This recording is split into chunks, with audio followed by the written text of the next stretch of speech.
Et si je disais que la vraie raison pour laquelle les relations amoureuses semblent si épuisantes aujourd'hui, Ah, ce fameux épuisement moderne, ouais. voilà, c'est ça, cette sensation que les rencontres ressemblent de plus en plus à des entretiens d'embauche, et la raison pour laquelle on peut se sentir si seul, même en échangeant des textos 24 heures sur 24, bah, c'est peut-être parce qu'on pratique un amour moderne dans un monde qui, à la base, a été conçu pour l'amour de l'âme. C'est un constat assez brutal, mais tellement juste, surtout quand on regarde la culture actuelle. Ouais, la culture du balayage frénétique sur les écrans, les relations sans étiquette, les traumatismes d'attachement, l'addiction à la dopamine, la peur de s'engager, sans oublier ce fameux phénomène où les gens disparaissent du jour au lendemain, le ghosting. C'est fascinant parce que, techniquement parlant, notre génération a plus d'opportunités de trouver l'amour que n'importe quelle autre dans toute l'histoire de l'humanité. L'accès est illimité. Totalement illimité. Et pourtant, on n'a jamais été aussi mal nourri sur le plan émotionnel. On meurt de faim devant un buffet à volonté, en fait. C'est exactement l'image. Une véritable malnutrition affective. Donc aujourd'hui, on plonge en profondeur. C'est le but de notre exploration. Et on se base sur des notes incroyables qui nous ont été fournies par notre auditeur, qu'on appelle l'apprenti. Le document s'intitule « Le feu de Rumi contre les désirs numériques Un titre très prometteur. ». Et le contraste est fort. Très fort, oui. La mission aujourd'hui, c'est de comparer l'amour selon Rumi, donc ce feu mystique du XIIIe siècle, avec l'amour algorithmique moderne, qui est, disons-le, rapide, ultra filtré et extrêmement fragile. Et le plus important, c'est qu'on ne va pas juste philosopher. On va dégager une véritable feuille de route, à la fois psychologique et spirituelle, pour arrêter de souffrir dans ces relations. Exactement. Je suis prête à décortiquer tout ça. Alors, on y va. Commençons par la première partie. Qui était Rumi et pourquoi ces mots résonnent-ils encore autant aujourd'hui ? Eh bien, pour poser le contexte, Rumi n'était pas juste un poète dont on partage les jolies phrases sur les réseaux sociaux. C'était un mystique, un véritable révolutionnaire spirituel et un maître de ce qu'on appelle le désir divin. Et dans les notes de l'apprenti, il y a cette citation fondatrice. Rumi a écrit, je cite, « Votre tâche n'est pas de chercher l'amour, mais simplement de chercher et de trouver toutes les barrières que vous avez construites en vous contre lui. » Fin de citation. Il faut vraiment faire une pause sur cette phrase, parce que ça change absolument tout. Ouais, c'est un renversement total. Si on regarde l'amour moderne, le mot d'ordre, c'est trouver la bonne personne. Alors que Rumi nous dit « enlever les murs ». C'est pas du tout le même point de départ. Pas du tout. L'amour moderne est une quête externe. On cherche à l'extérieur de soi. L'amour de Rumi, lui, est profondément interne. L'amour moderne pose la question « qui me complète ?» Et Rumi demande « qu'est-ce qui, à l'intérieur de moi, bloque l'amour ?» Et ces deux points de départ dictent tout le reste, la réussite ou l'échec d'une relation. Ce qui nous amène logiquement à la deuxième partie de notre analyse, la psychologie et même la neurologie de cet amour algorithmique moderne. Et pourquoi ça nous donne l'impression d'être tellement cassé. Soyons honnêtes une seconde. Soyons cliniques même. Les sources de l'apprenti font un diagnostic précis. L'amour moderne se caractérise par une surcharge de choix écrasante. Des blessures d'attachement qui entrent en collision permanente. Une attraction complètement pilotée par la dopamine. Et des liens basés presque uniquement sur la validation, sans parler de la peur panique de la vulnérabilité. En fait, c'est de la négociation d'ego qui se déguise en romance. C'est ça. Et si on regarde l'aspect purement neurologique, le fonctionnement des applications de rencontres est édifiant. Ces plateformes stimulent le système de récompense du cerveau via la dopamine. Et elles utilisent la même boucle de rétroaction que les jeux d'argent. Ah oui, le fameux renforcement intermittent dont parlent les psychologues. Absolument. On balaie l'écran, on anticipe, on a une petite récompense avec une correspondance et on recommence. Donc on ne tombe pas amoureux, on est juste en train de renforcer un schéma de dépendance comportementale. C'est comme tirer le levier d'une machine à sous en espérant le jackpot. C'est exactement la même mécanique. En psychologie, le renforcement intermittent est considéré comme la forme de conditionnement la plus puissante. Parce qu'on ne sait jamais quand la récompense va tomber. Et c'est là qu'on réalise un truc glaçant.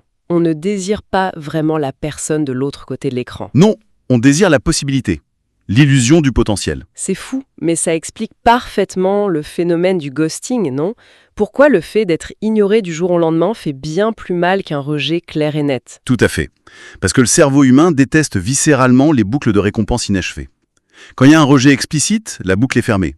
C'est douloureux pour l'ego, mais le cerveau peut passer à autre chose. Alors que le ghosting laisse la porte grande ouverte. Le système nerveux reste en alerte.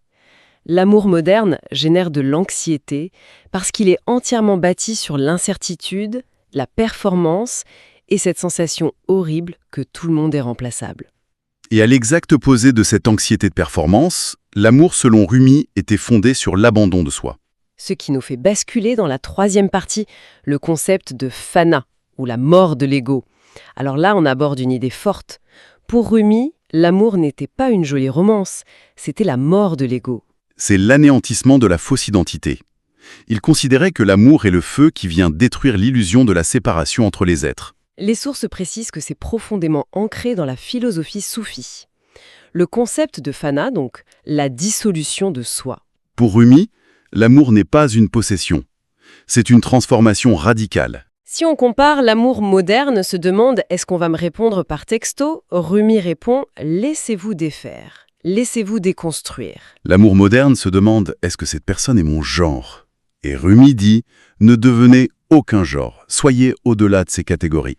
L'amour moderne négocie constamment, alors que l'amour de Rumi se dissout.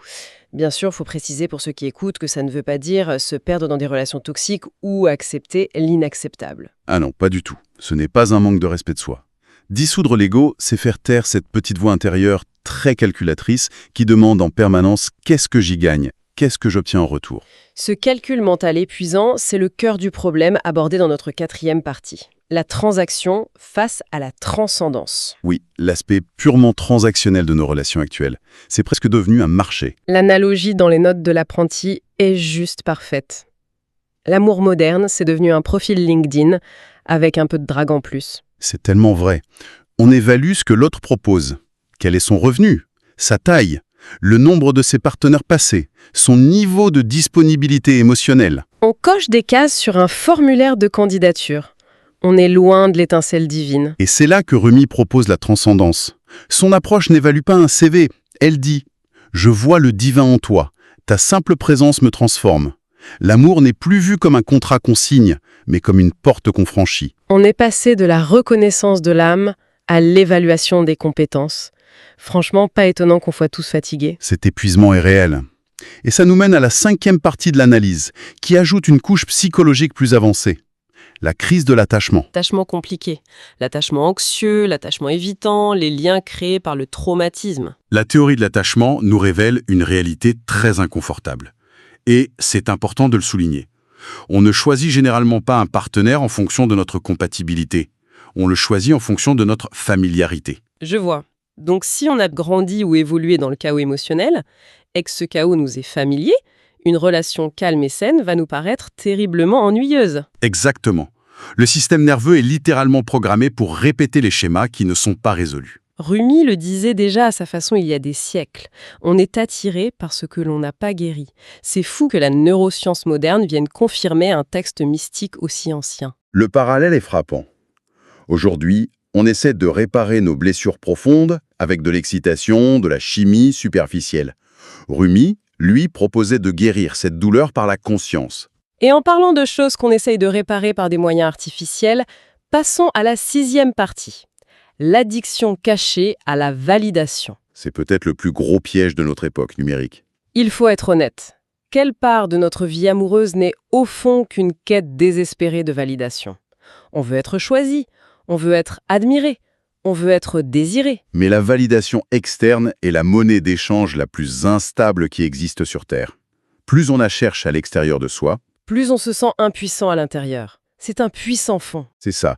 Le modèle de Rumi n'a rien à voir avec le fait d'être choisi par quelqu'un d'autre. Il s'agit d'être tellement rempli à l'intérieur que l'amour finit par déborder vers l'extérieur. Il a cette phrase magnifique dans les textes « Tu n'es pas une goutte dans l'océan, tu es l'océan entier dans une goutte ».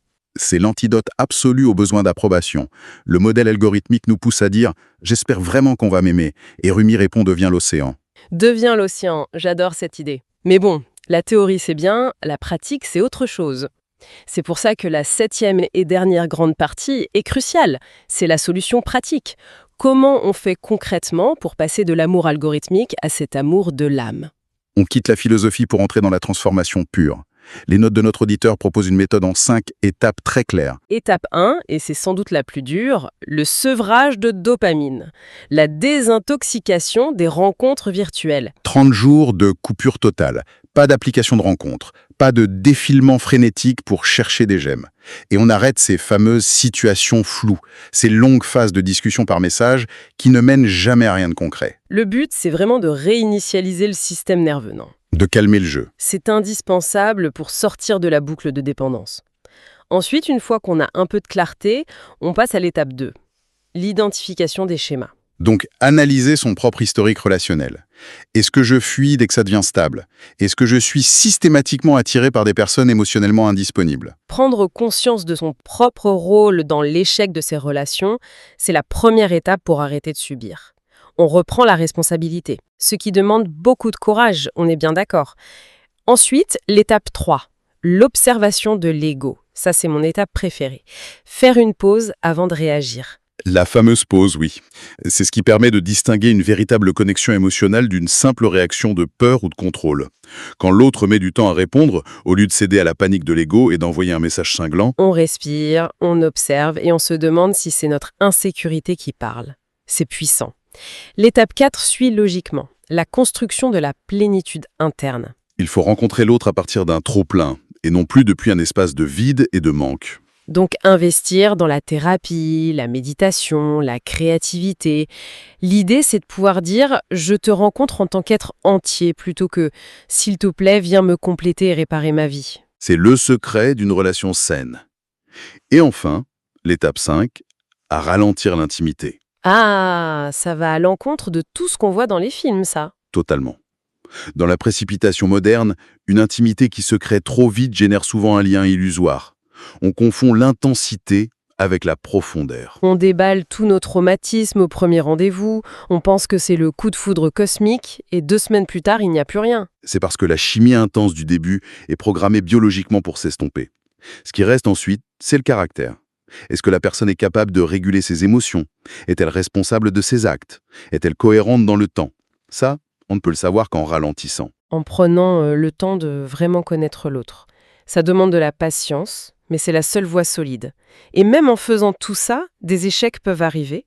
Et c'est là qu'on arrive à notre conclusion, avec ce magnifique recadrage spirituel. Oui, la vision de Rumi sur la douleur. C'est essentiel pour ne pas devenir cynique après une rupture. Pour ce mystique, la douleur n'est jamais une punition divine ou un simple coup du sort. C'est un outil d'éveil. Donc, face à une déception amoureuse, au lieu de pointer du doigt et de se demander « mais pourquoi cette personne agit comme ça ?», il faudrait plutôt se demander « qu'est-ce que ce rejet révèle en moi ? Qu'est-ce que ça révèle de mes propres blocages internes ?» La douleur agit comme un miroir. Elle montre exactement où se trouvent nos murs. C'est une façon incroyable de redonner du sens à la souffrance. Et pour détendre un peu l'atmosphère, parce qu'on a brassé des concepts très lourds, il y a ce moment de légèreté dans le document de l'apprenti, le contraste humoristique entre nos 2 mondes. C'est assez comique, en effet. D'un côté, on a l'amour moderne. La grande stratégie amoureuse d'aujourd'hui, c'est de voir que quelqu'un a publié une story, mais de refuser de l'ouvrir tout de suite pour maintenir une aura de mystère. La fameuse fausse indisponibilité calculée à la minute près. Voilà, et de l'autre côté, on a l'amour selon Rumi. Le but ultime, c'est de disparaître tellement complètement dans l'union divine et spirituelle avec l'autre qu'on en oublie littéralement l'existence même de son propre téléphone portable. Ça remet nos petites manipulations d'ego en perspective, c'est certain. C'est clair. Pour synthétiser tout ce qu'on vient d'apprendre, pour l'apprenti et pour tous ceux qui nous écoutent, l'idée maîtresse, c'est que l'amour en soi n'est pas cassé. Non. Le problème réside dans notre façon de vouloir le consommer. On aborde l'amour sous l'angle de la performance, de la peur de manquer quelque chose, du désir de possession. Au lieu de devenir l'amour par la présence, la liberté et l'abandon. La solution n'est pas de trouver la meilleure phrase d'accroche pour les applications de rencontres. Il s'agit de retirer nos blessures, de faire taire l'ego pour pouvoir enfin découvrir l'amour authentique qui se cache juste en dessous. C'est un travail de dépouillement. C'est exactement ça. Merci beaucoup pour cette analyse fascinante aujourd'hui. C'était intense, mais tellement nécessaire. On espère que cette exploration en profondeur vous a donné des pistes concrètes à toi, l'apprenti, et à tous ceux qui cherchent à transformer leur approche des relations. On se donne rendez-vous très bientôt pour décortiquer de nouveaux concepts. Mais avant de se quitter, je te laisse le mot de la fin pour clôturer cette réflexion. Avec plaisir. Pour prolonger tout ce qu'on vient de se dire, je voudrais soumettre une dernière pensée un peu provocatrice à tous ceux qui nous écoutent. Et si, en fin de compte, la véritable mesure d'une relation amoureuse réussie n'était pas sa durée, ni même son intensité romantique? Et si on évaluait la valeur d'une relation, qu'elle soit terminée ou en cours, uniquement par la quantité d'ego et de conditionnement toxique qu'elle nous a permis de détruire en chemin? Qu'est-ce que ça changerait dans notre façon de pleurer, d'évaluer, ou même de célébrer nos prétendus échecs amoureux du passé?